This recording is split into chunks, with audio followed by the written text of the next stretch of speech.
नमस्कार। हफ्ते के पहले कारोबारी सत्र में आप सभी का स्वागत है। मैं हूं सुमित। आप देख रहे हैं खिलाड़ी नंबर 1 और पिछले 3 हफ्ते के जो विजेता हैं यानी विजेताओं के बीच में एक मुकाबला होने वाला है इस हफ्ते में, जिसमें विभोर पिछले हफ्ते के विजेता करीब 20% रिटर्न उनकी तरफ से, समीत 22% रिटर्न और आशीष क्याल करीब 10% रिटर्न के साथ ये तीनों ही विजेता हमारे साथ मौजूद हैं जिनसे हम बातचीत करेंगे। यानी कि जो चैंपियंस के बीच में मैच ये इस पूरे हफ्ते खेला जाएगा, इसमें विभोर, समीत और आशीष हमारे साथ मौजूद रहेंगे। इनसे हम बातचीत करेंगे, मार्केट्स को लेकर भी इनकी राय रणनीति समझेंगे, साथ ही साथ हम इनकी इंडिविजुअल कॉल्स के ऊपर भी चर्चा करेंगे। लेकिन उससे पहले कोई बाजार देख लेते हैं। करीब 17,271 के लेवल्स पे भी निफ्टी ट्रेड कर रहा है, यानी कि ऑलमोस्ट डे हाई पर निफ्टी ट्रेड करता हुआ 17,286 के आसपास के हाईज हैं।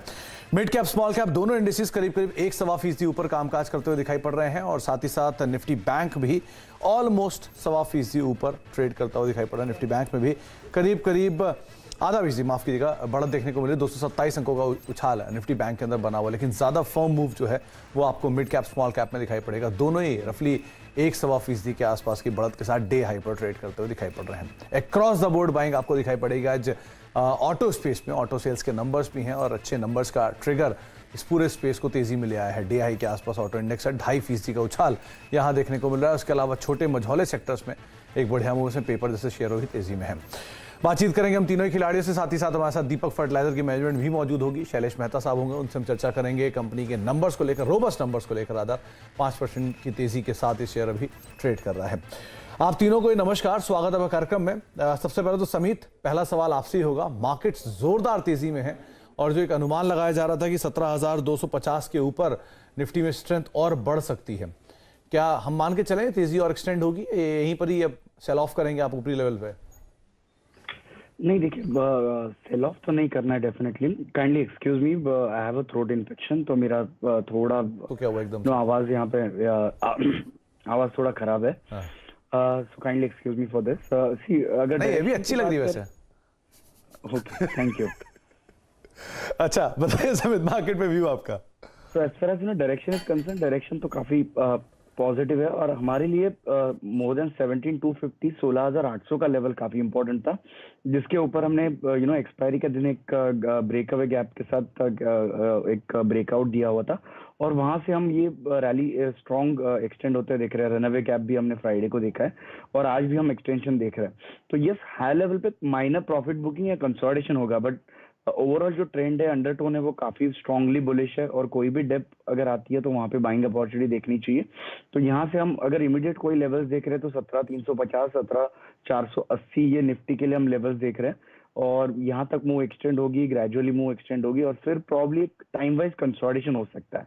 बट आपको स्टॉक स्पेसिफिक मूव्स काफी ज्यादा मिलेंगे। मिड कैप, जैसे मिड कैप इंडेक्स पॉइज्ड है तो आपको कैश सेगमेंट के स्टॉक्स में अभी ज्यादा ट्रैक्शन मिलेगा।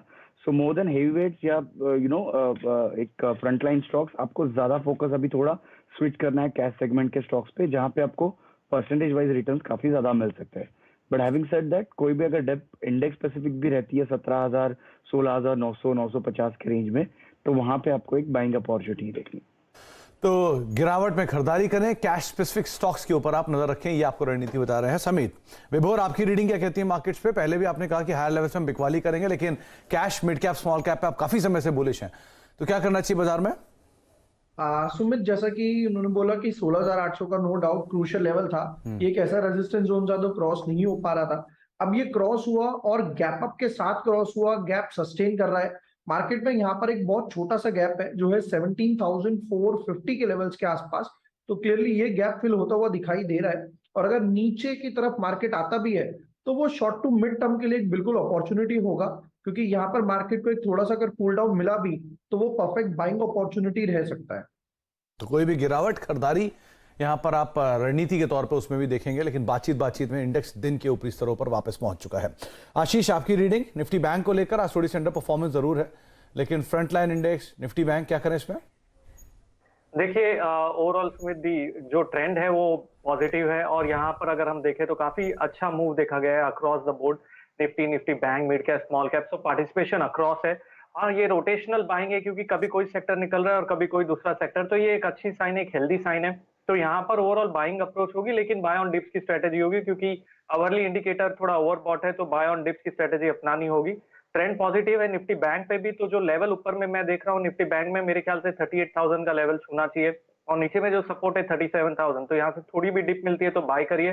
37,000 का बहुत ही इंपॉर्टेंट सपोर्ट है, जब तक वो इंटैक्ट है बाय ऑन डिप्स का मार्केट है। 38,000 का फिलहाल टारगेट है। तो 38,000 के टारगेट्स के लिए निफ्टी बैंक को आप देख सकते हैं फिलहाल डे हाई पर निफ्टी बैंक भी ट्रेड करता हुआ दिखाई पड़ रहा है।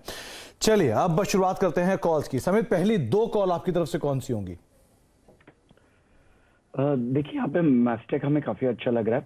हालांकि हमने एक पॉलीप्लेक्स पिक किया था, लेकिन वो stock already last half an hour में चल चुका है।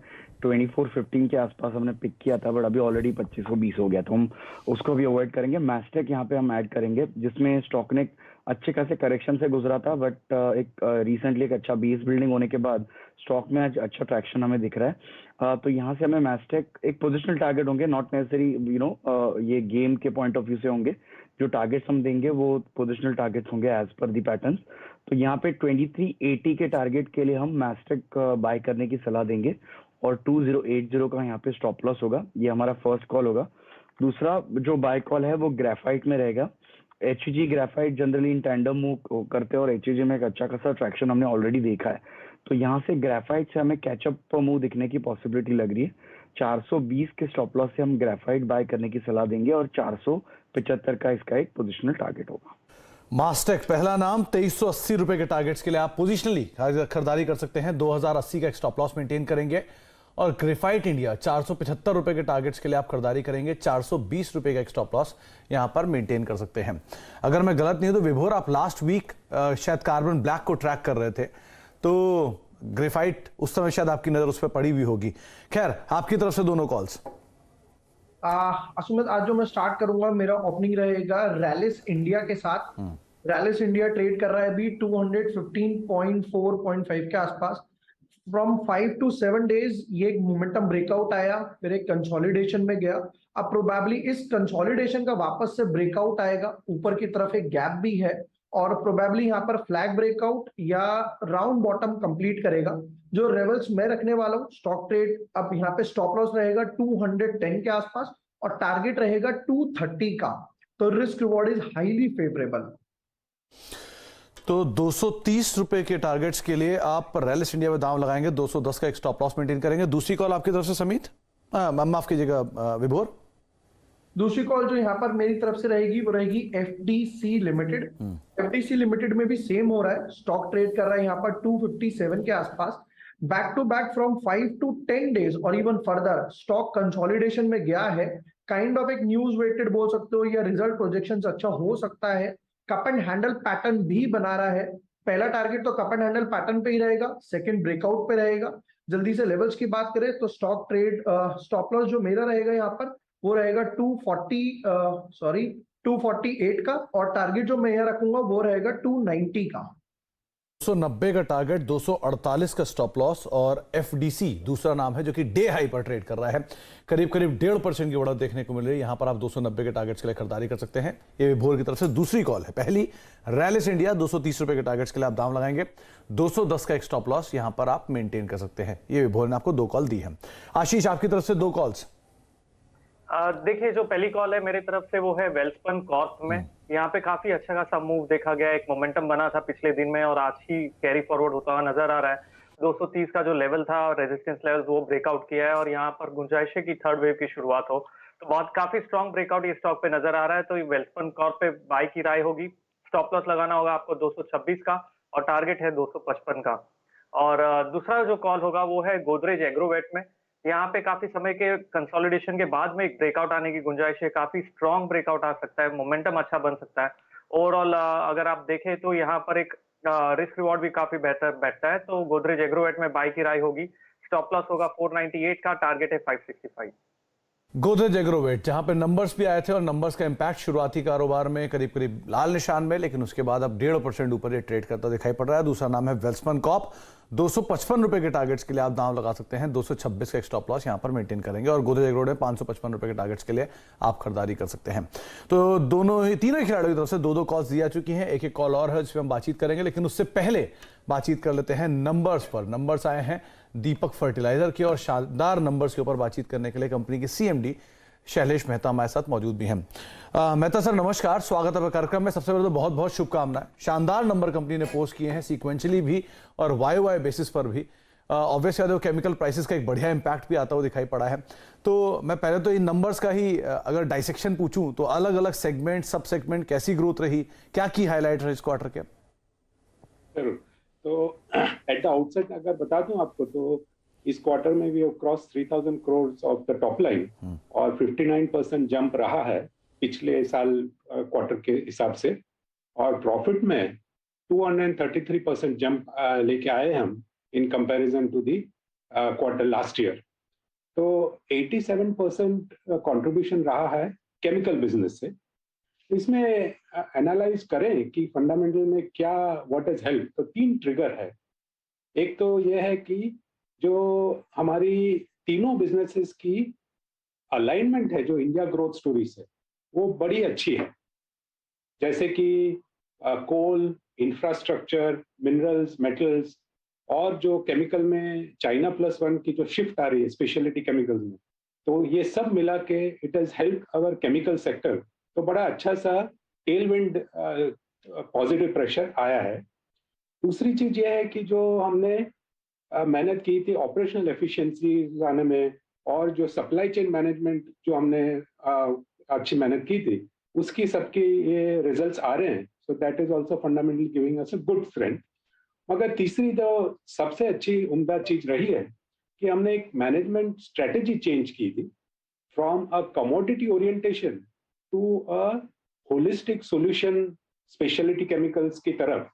सो all those are kicking in और तीनों हमारी जो बिजनेसेस है उसमें हम ये जो शिफ्ट लाए हैं commodity to speciality, that is definitely helping. Sir FY 23 के लिए जो केपेक्स कंपनी ने प्लान किया हुआ है, पहले तो उसकी फंडिंग कैसे रहेगी, 1। दूसरा, जो जो कंपनी का एमोनिया ग्रीनफील्ड प्लांट है उसका अभी क्या सिचुएशन है, कब तक उसे कमीशन होता हुआ देखेंगे? जरूर। तो हमने 2 लार्ज कैपिटल एक्सपेंडिचर प्लान लिए हाथ में। एक है अमोनिया प्रोजेक्ट जहां पे हम 4300 करोड़ लगा रहे हैं, और ये अमोनिया प्रोजेक्ट तीनों हमारे जो डाउनस्ट्रीम बिजनेसेस है उसके लिए एक अच्छा रॉ मटेरियल है, क्रिटिकल रॉ मटेरियल है। तो इससे पूरा फाउंडेशन स्ट्रांग हो जाएगा, क्योंकि रॉ मटेरियल से लेके फिनिश प्रोडक्ट तक एक अच्छी स्ट्रांग वैल्यू चेन हमारे साथ रहेगी।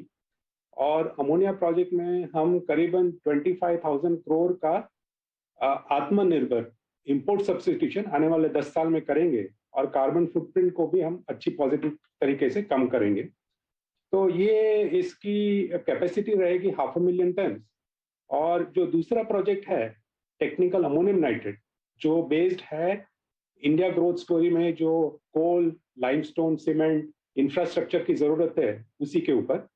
तो ये 10 प्रोजेक्ट हम 2200 करोड़ लगा के we are putting it up in Odisha. तो इससे हम वर्ल्ड में टॉप 3 में गिने जाएंगे इन टेक्निकल अमोनियम नाइट्रेट, ये जब प्लांट लग जाएगा तब। और सब मिला के हमने करीबन 3000 करोड़ ऑलरेडी इन्वेस्ट कर लिए हैं, और इस साल में एडिशनली हम 2000 करोड़ और लगाएंगे, वही 70-30 रेशियो पे। तो 1500 करोड़ करीबन डेट रहेगा और बाकी इक्विटी रहेगी। तो FY 21 में हमने कैश जनरेशन किया था 1200 करोड़ का, FY 22 में 1200 करोड़ का। तो इंटरनल जनरेशन से काफी स्ट्रेंथ है, तो फंडिंग में कोई दिक्कत नहीं आएगी। मेहता सर, मैं फिर से 2 सवाल को एक साथ क्लब करूंगा। पहला, एक कंसर्न रहता था हमेशा वो प्रमोटर प्लेज को लेकर, अभी उसका एग्जैक्ट सिनेरियो सिचुएशन किस तरह का है? दूसरा, क्योंकि आप इंडस्ट्री वेटरन हैं, तो FY 23 के लिए क्या मान है हम, क्या आउटलुक रहेगा गोइंग फॉरवर्ड कंपनी की तरफ से या सेक्टर को लेकर?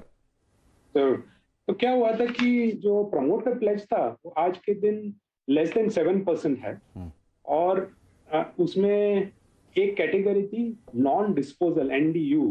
तो वो सेबी के फॉर्म में वो साथ साथ में वही कॉलम में आता है, मगर NDU और प्लेज में काफी फर्क है। तो अब प्लेज तो लेस देन 7% है, so that is not an issue.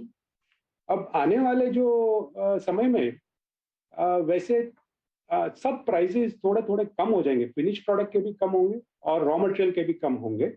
और मानसून सीजन में कभी थोड़ा केमिकल सेगमेंट ठंडा चलता है, क्योंकि because of the range mining activity थोड़ी कम हो जाती है। मगर आने वाले H2 में हम देखते हैं तो 3 चीज काफी पॉजिटिव रहेगी। एक तो जो हमारे पास एडिशनल कैपेसिटीज है और डी बॉटलनेकिंग भी किया है, वो कैपेसिटीज किक इन हो जाएगी, तो that will come as a positive help. दूसरी चीज की जो हमने बेसिकली एक डिजिटल थ्रस्ट R&D थ्रस्ट तो लाए हैं तो कस्टमाइज प्रोडक्ट बनाने के लिए, वो as a long run will be a great support. और तीसरी जो हम ये फोकस्ड शिफ्ट कर रहे हैं, स्ट्रेटेजी में शिफ्ट ला रहे हैं फ्रॉम कमोडिटी टू स्पेशलिटी, वो तीन बिजनेसेस में अच्छी तरह से अब सेट हो रहे हैं और अच्छी तरह से हम फोकस कर रहे हैं। So that will also give a long term strength for the balance year. चलिए, बहुत बहुत शुक्रिया मेहता सर, समय का थोड़ा अभाव था वरना आपसे और बातचीत करते, लेकिन बहुत बहुत शुक्रिया और बहुत बहुत शुभकामनाएं एक बार फिर से बहुत ही शानदार नंबर पेश करने के लिए। स्टॉक में आज अपर सर्किट है 5% की जोरदार तेजी के साथ 746-47 के स्तरों पर कामकाज कर रहा है। नंबर्स पे एक स्ट्रॉन्ग रिएक्शन दीपक फर्टिलाइजर के स्टॉक में देखने को मिल रहा है, 5% की तेजी यहां देखने को मिल रही है। एक ब्रेक का वक्त हो गया, ब्रेक के बाद लौटेंगे। तीनों खिलाड़ी हमारे साथ मौजूद हैं। मार्केट्स में तेजी अभी भी जारी है और 17,270 के जोन्स में निफ्टी कामकाज कर रहा है। हालांकि ऊपरी से थोड़ा सा ईज आउट जरूर, लेकिन फिर भी मार्केट में एक बढ़िया रफ्तार देखने को मिल रही है। 1.25% की तेजी mid cap small cap index में लगातार बनी हुई है। ब्रेक का वक्त है, ब्रेक के बाद लौटते हैं, तीनों खिलाड़ी से बातचीत करते हैं।